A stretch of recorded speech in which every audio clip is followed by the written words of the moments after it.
이번 글은 지정숙 작가의 책 당신을 환대하기 위하여 중 8번째 이야기 여로 이어집니다. 남자와 서울행 버스를 탔다. 자리에 앉기 무섭게 남자가 잠에 빠져드는가 싶더니 내 쪽으로 몸을 기댄다. 몇 번을 밀어내다 오히려 사람들이 이상하게 볼 것 같아 내버려 두었다. 서울에 도착할 때까지 그는 계속 그러고 있었다. 저녁때가 다 되어서야 의정부 집에 도착할 수 있었다. 남자를 따라 집 안으로 들어갔다. 약혼식 때 만났던 중학생 시누이 둘이 우리를 맞았다. 대청마루에 앉아 집을 둘러보았다. 집은 5개의 방이 마당과 공동 수도를 에워싸는 구조의 D자 형태였다. 시누이 둘은 똑같이 중학교 졸업반이란다. 잦은 이사로 둘째 시누이의 입학이 늦어지는 바람에 그렇게 되었다는 것이다. 저녁 반찬거리를 사러 가자는 시누이를 따라 의정부 시장에 나갔다. 시장의 규모는 대단했다. 시부모님이 차려주신다는 가게가 여기쯤이라니 믿어지지 않았다. 시누이는 먹고 싶은 걸 묻는다. 나는 김치만 있으면 된다고 했다. 시누이는 어묵 등 몇 가지의 찬거리를 샀다. 시누이가 자기가 입던 옷이라며 편한 옷을 내주었다. 나는 옷을 갈아입으려 안방문을 열었다. 아버지의 말씀대로 예사 살림살이가 아닌 것 같았다. 올봄에 시집온 새언니의 혼수만큼이나 번쩍거리는 살림살이를 보니 시어머님이 얼마나 알뜰하고 깔끔한지 알 것 같았다. 이런 시어머님의 눈에 들려면 혼수에 신경을 써야 할 것 같다는 생각을 하며 두리번거리고 있을 때였다. 언니, 그 방은 우리 방 아니에요. 나무집이에요. 놀란 막내 시누이가 내 손을 잡아 끈다. 살림살이 본인 게 부저듬은 아주 껄끄무고 엄마가 혼수 걱정을 하자 아버지가 하셨단 말이다. 그럼 나는 한참을 멍하니 서 있었다. 그 방은 젊은 여인이 혼자 살고 있다고 했다. 부엌이 없는데 반찬을 어떻게 만들어 먹는지 궁금했다. 시누이가 대청마루 구석에서 골로를 꺼내더니 보자기에 덮여있던 플라스틱 다라이를 끌어당겼다. 거기엔 약간의 식기와 조리기구가 담겨져 있었다. 오래전부터 해왔다는 듯 그녀는 밥을 안 치고 반찬을 만들기 시작했다. 그 모습은 마치 소꿉장난처럼 보였다. 나는 소꿉장난을 할 때마다 엄마 역할을 했었다. 밥을 하고 반찬을 하고 아이들을 야단치고 마음대로 먹고 싶은 반찬거리를 사다 밥을 해먹는 시누이가 부럽기 그지없다. 나는 언제 저런 자유를 누려볼 수 있으려나. 별나게 만들어진 저녁을 먹고 나자 이 밤을 어떻게 보내야 할지 걱정이 되기 시작했다. 괜히 따라 나섰다는 후회가 밀려왔다. 이 밤만 무사히 지나면 내일은 집으로 돌아가야지. 누가 봐도 이건 아니야. 사춘기 시누이가 둘이나 되는데 언니 어떻게 누울까요? 이부자리를 펴던 막내 시누이가 묻는다. 도무지 대답할 수가 없다. 시누이를 가운데 두고 나랑 남자랑 가장자리에 누워도 나랑 남자를 가운데 두고 시누이가 양쪽에 누워도 도저히 이상한 자리 배치가 아닌가. 남자는 우물쭈물하는 나와 달리 안방과 맞닿은 장지문 옆에 자리를 잡는다.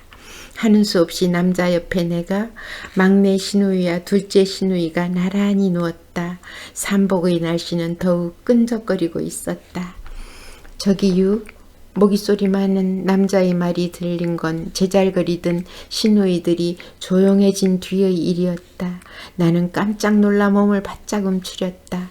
순간 남자의 뜨거운 숨결이 느껴졌다. 남자의 뜨거운 입김을 따라 남자의 말이 귀 속으로 들어왔다. 저 한 번만 안아봐도 돼요? 딱 한 번만. 갑자기 무엇에 머리를 맞은 느낌이다. 가끔 연애소설을 읽으며 얼굴을 붉혔던 때가 있었지만 이런 광경을 읽은 기억은 없다. 이럴 땐 어떤 대답을 해야 하나 망설이고 있을 때였다. 남자가 거친 숨을 몰아쉬며 나를 끌어안는 게 아닌가. 숨이 막힐 듯 조여드는 남자의 힘은 대단했다. 몸이 으스러질 것 같았다. 사력을 다해 남자를 밀어냈다. 그럴수록 남자는 구렁이처럼 나를 휘감았다. 소리를 지를 수도 자리를 박차고 일어날 수도 없는 난감함이라니. 어젯밤의 일이 떠올랐다. 남자의 약속을 믿기로 했다. 남자의 숨소리가 차분해지더니 잠이 들었나 보다. 언녀의 말 맞다나 이 정도는 약혼녀가 들어줄 만한 일이라고 생각하기로 했다. 나무집은 아니지만 문빨과 장직문을 사이에 두고 이웃한 대청마루에서 사춘기의 두 소녀가 잠을, 안방은 대개 집주인이 사는 것 아닌가. 아, 그럴 수도 있겠다. 가게를 얻느라 당장에 목돈이 필요하셨던 걸 거야. 아버지도 논을 살 때 계약금을 거신다고 했었어. 그나저나 언니는 시댁으로 되돌아갔을 테고 엄마는 어떡하고 계실까. 행여 아버지로부터 딸년 교육을 어떻게 시켜 그 모양이냐. 된통 당하진 않았는지. 아버지, 막내딸 오늘 밤만 잘하고 있다 내려갈게요. 아무 걱정 마시고 주무세요.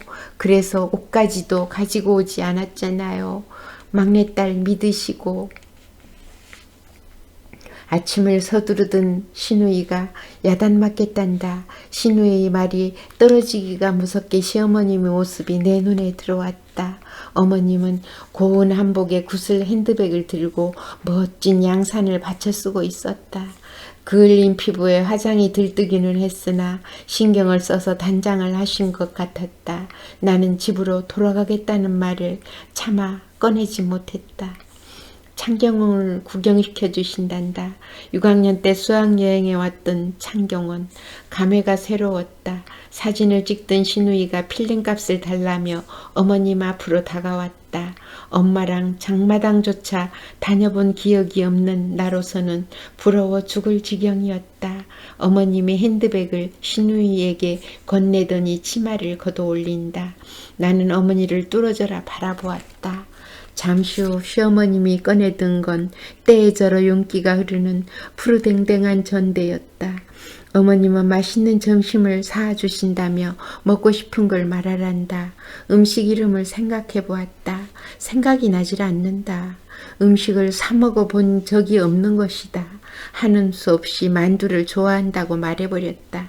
분식집에 들어갔다. 어머님과 마주 앉았다. 자꾸만 어머님께로 시선이 간다. 손이 보인다. 거칠다. 짧은 손톱은 검은 때로 찌들어 있다. 분명 농사를 짓지 않는다고 들었는데. 어머님은 점심 식사를 마치자마자 남자와 나를 남겨두고 신우이와 함께 자리를 뜨셨다. 남자를 따라 버스를 탔다.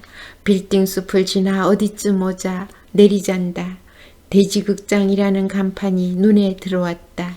남자는 익숙한 듯 극장 안으로 나를 안내했다. 극장 안은 벽 쪽에 기대서서 영화를 관람해야 할 정도로 붐비고 있었다. 영화는 아니 벌써라는 코미디 영화였다. 약혼녀를 데리고 코미디 영화를 본다. 아니나 다를까 남자는 내 손을 잡고 주무르는 일에 빠져 있다. 아니 순진한 척 하더니만 난 영화가 끝나기 무섭게 화장실로 들어가 끈적이는 손을 닦아냈다. 영화관을 나와 다시 버스를 탔다. 이번엔 의정부 집이 아닌 포천 집이란다. 나는 부모님이 걱정하신다고 일단 거절 의사를 밝혔다. 남자의 태도는 의외였다. 이왕 결혼할 사람이니 미리 친해지자는 아버님의 뜻이 있었다며 고집을 부리는 것이다. 나는 또 갈피를 잡을 수가 없다.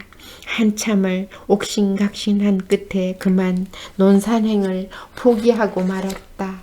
예비 며느리가 시아버님의 호의를 거절하는 건 나중 일을 생각해서라도 득될 일은 아닐 것 같아서였다. 일단 결정을 하고 나니 현대적인 아버님께 어떤 인사말을 올려야 하나 고민이 되었다. 잘난 척 어지간히 하고 이런 일이나 귀뜸해 주지. 나는 얼토당토 않게 죄 없는 언니를 원망했다. 남자는 창밖을 바라보며 말없이 앉아있다. 어제 남자는 나를 포천에 데리고 가겠다고 말했었다. 문득 시누이들의 말이 떠올랐다.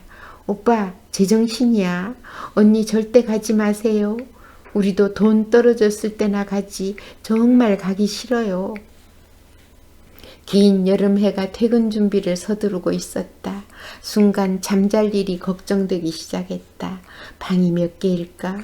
시누이들이 없으니 나 혼자 자야 하는데 아니야 고모댁에서처럼 남자와 같이 있지 뭐. 모기장을 사이에 두고 오늘은 그냥 모기장 안으로 들어오라고 해야지. 결혼식도 얼마 남지 않았잖아. 예단, 예물, 신혼여행까지 상의할 게 좀 많아. 나는 신혼여행지가 여간 궁금한 게 아니었다.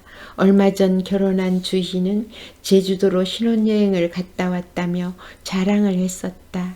이국적인 경치 때문에 외국인지 우리나라인지 구별할 수 없었다면서. 나는 혹여 시부모님이 신혼여행을 해외로 보내주신다 해도 겸손하게 사양하리라 다짐했다.